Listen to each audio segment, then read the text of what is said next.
Hindi pa tapos yung build natin ng RKS. Ayan. Silip lang muna. Marami pa tayong kailangan baguhin dito. Ito, papalitan natin ng maliit. Paludo sa harap.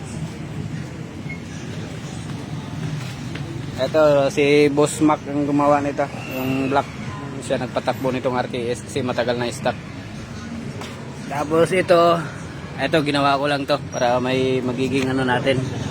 Magiging disc brake na yung likod natin. Kukonvert natin to. Papalitan natin ng mags. Tapos ito, wala na tayong time eh. Yan. Next time na lang to natin gawin.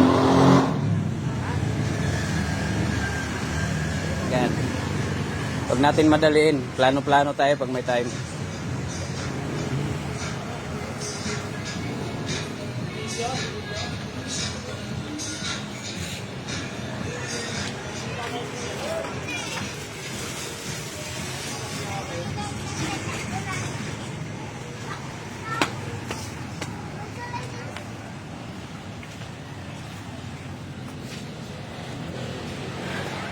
Alright. So, yun lang.